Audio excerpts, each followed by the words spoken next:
After the Dance by Graf Leo Tolstoy. And you say that a man cannot, of himself, understand what is good and evil, that it is all environment, that the environment swamps the man. But I believe it is all chance, take my own case. Thus spoke our excellent friend, Ivan Vasilievich, after a conversation between us on the impossibility of improving individual character without a change of the conditions under which men live. Nobody had actually said that one could not of oneself understand good and evil, but it was a habit of Ivan Vasilievich to answer in this way the thoughts aroused in his own mind by conversation, and to illustrate those thoughts by relating incidents in his own life. He often quite forgot the reason for his story in telling it, but he always told it with great sincerity and feeling. He did so now. Take my own case. My whole life was molded, not by environment, but by something quite different. By what then, we asked. Oh, that is a long story. I should have to tell you about a great many things to make you understand. Well, tell us then. Ivan Vasilievich thought a little and shook his head. My whole life, he said, was changed in one night, or rather morning. Why, what happened? One of us asked. What happened was that I was very much in love. I have been in love many times, but this was the most serious of all. It is a thing of the past. She has married daughters now. It was Varenka B. Ivan Vasilievich mentioned her surname. Even at 50 she is remarkably handsome, but in her youth at 18 she was exquisite, tall, slender, graceful, and stately. Yes, stately is the word. She held herself very erect by instinct as it were, and carried her head high, and that together with her beauty and height gave her a queenly air in spite of being thin, even bony one might say. It might indeed have been deterring had it not been for her smile, which was always gay and cordial, and for the charming light in her eyes, and for her youthful sweetness.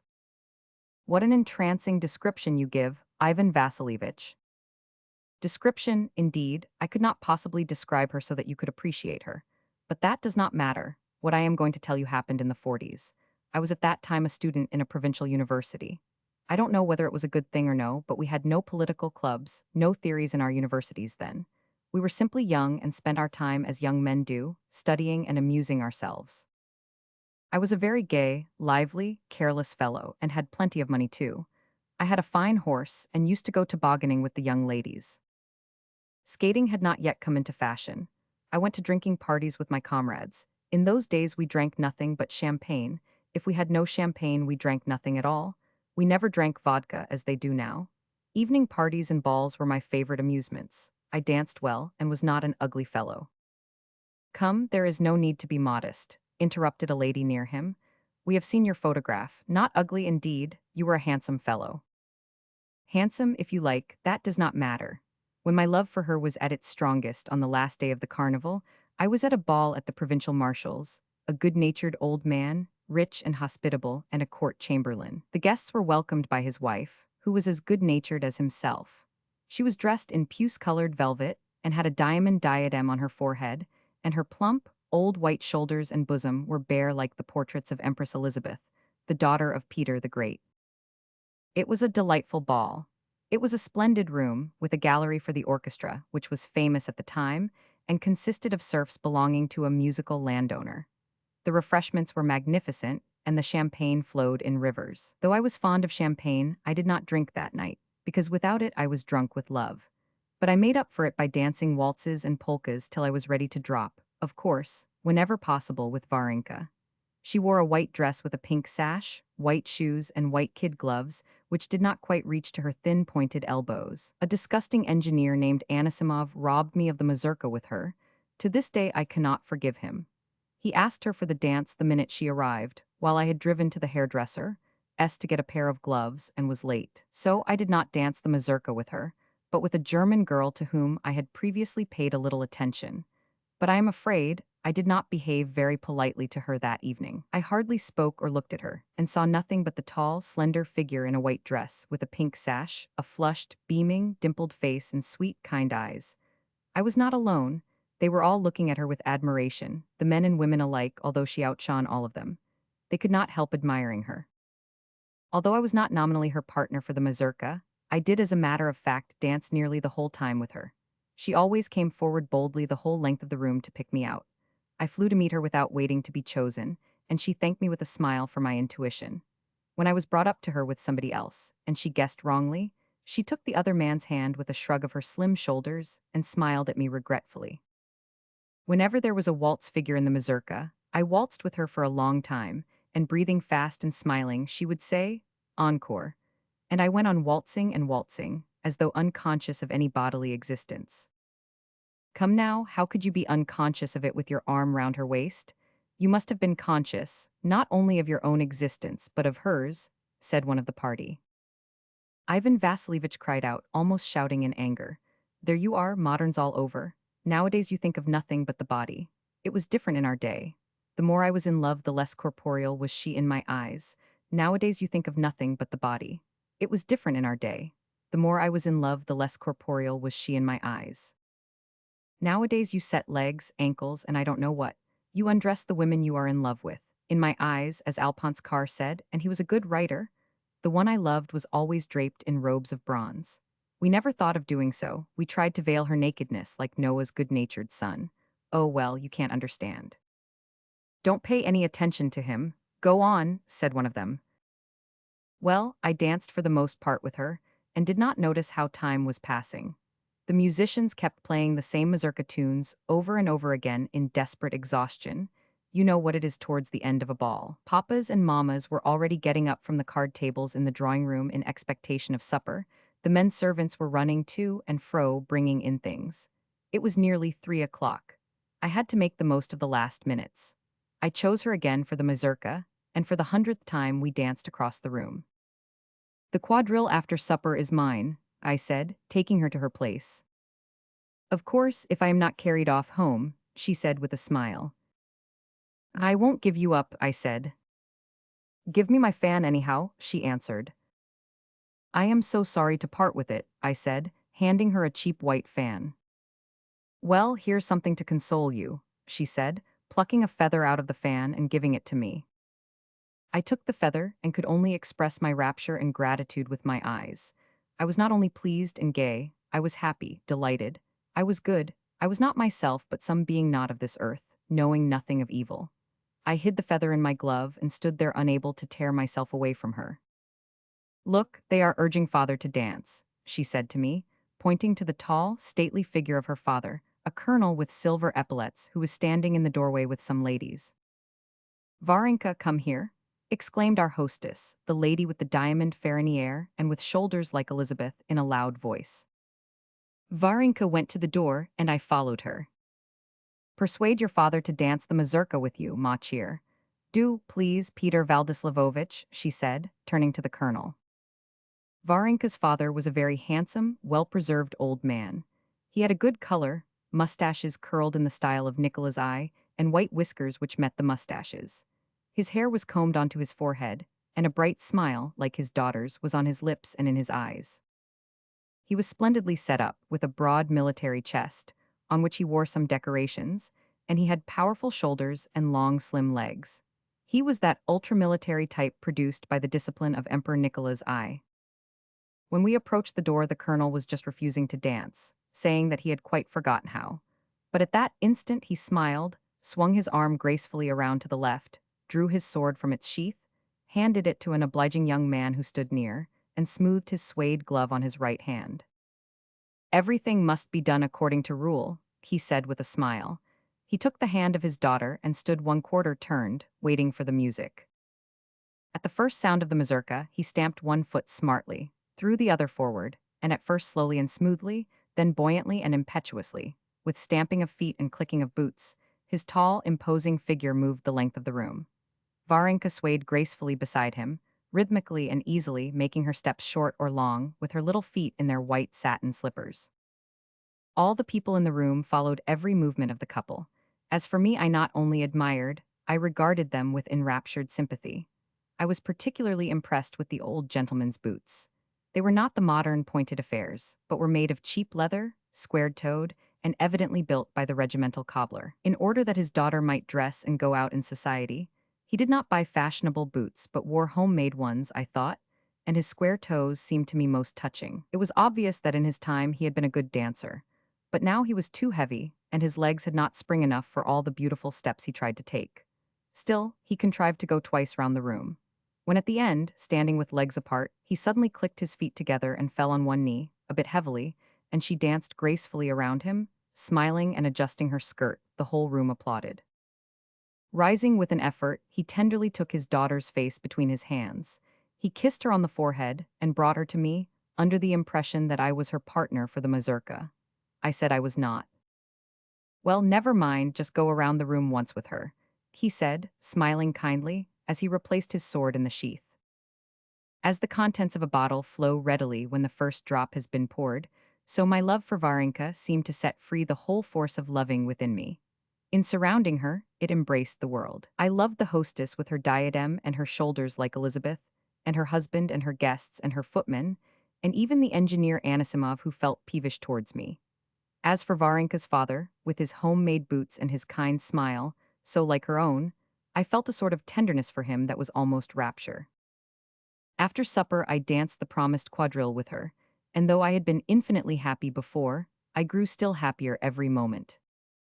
We did not speak of love. I neither asked myself nor her whether she loved me. It was quite enough to know that I loved her, and I had only one fear, that something might come to interfere with my great joy. When I went home and began to undress for the night, I found it quite out of the question.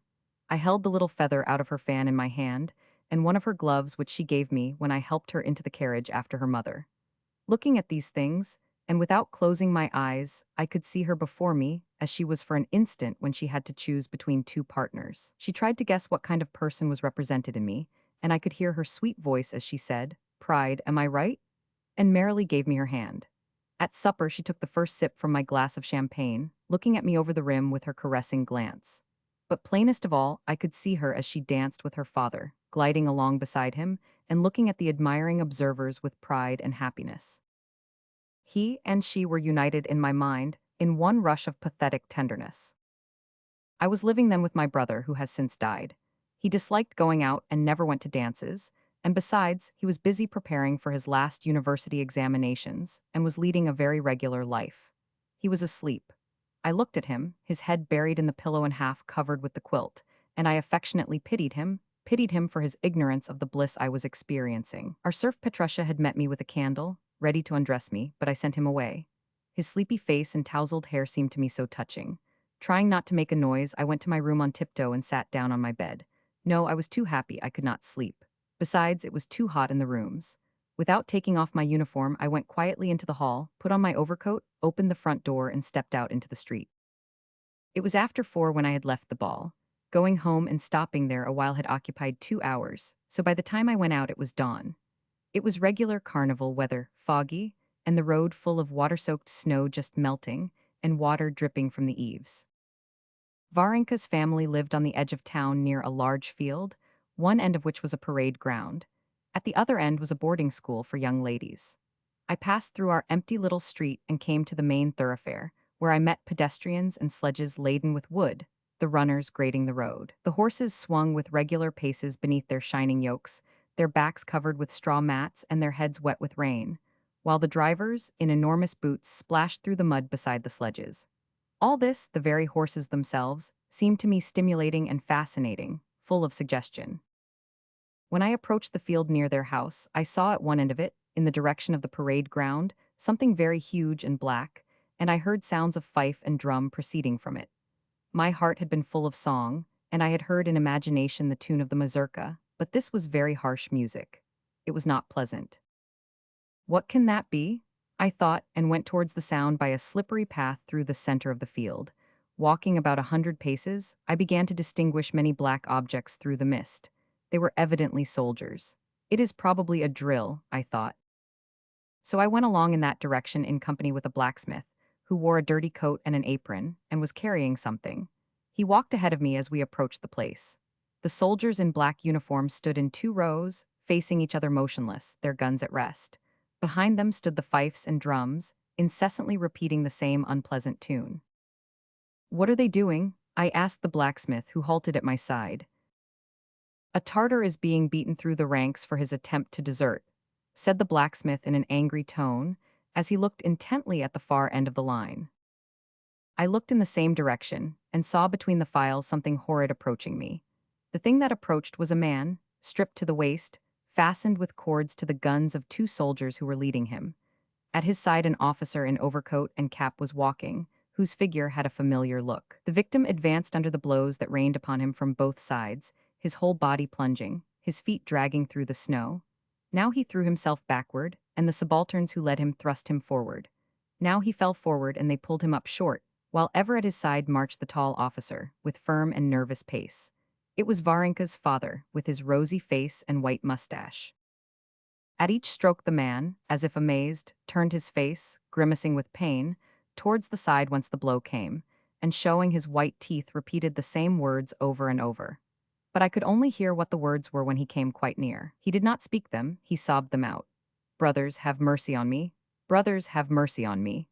But the brothers had no mercy, and when the procession came close to me, I saw how a soldier who stood opposite me took a firm step forward and lifting his stick with a whir, brought it down upon the man's back. The man plunged forward, but the subalterns pulled him back, and another blow came down from the other side, then from this side and then from the other. The colonel marched beside him, and looking now at his feet and now at the man, inhaled the air, puffed out his cheeks, and breathed it out between his protruded lips.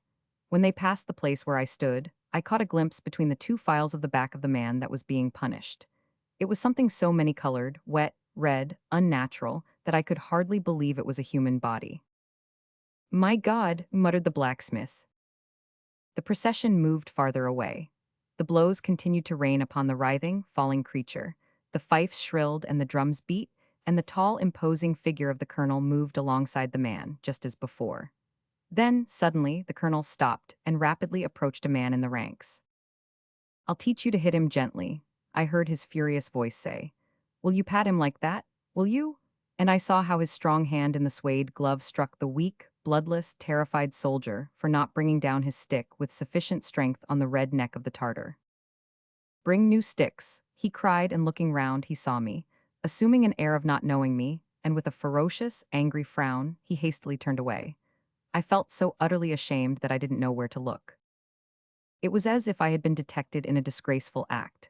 I dropped my eyes and quickly hurried home. All the way I had the drums beating and the fifes whistling in my ears, and I heard the words, "Brothers, have mercy on me," or "Will you pat him? Will you?" My heart was full of physical disgust that was almost sickness. So much so that I halted several times on my way, for I had the feeling that I was going to be really sick from all the horrors that possessed me at that sight. I do not remember how I got home and got to bed. But the moment I was about to fall asleep, I heard and saw again all that had happened, and I sprang up. Evidently, he knows something I do not know. I thought about the colonel. If I knew what he knows, I should certainly grasp, understand, what I have just seen, and it would not cause me such suffering. But however much I thought about it, I could not understand the thing that the colonel knew. It was evening before I could get to sleep, and then only after calling on a friend and drinking till I was quite drunk. Do you think I had come to the conclusion that the deed I had witnessed was wicked? Oh, no. Since it was done with such assurance, and was recognized by everyone as indispensable, they doubtless knew something which I did not know. So I thought and tried to understand. But no matter, I could never understand it, then or afterwards.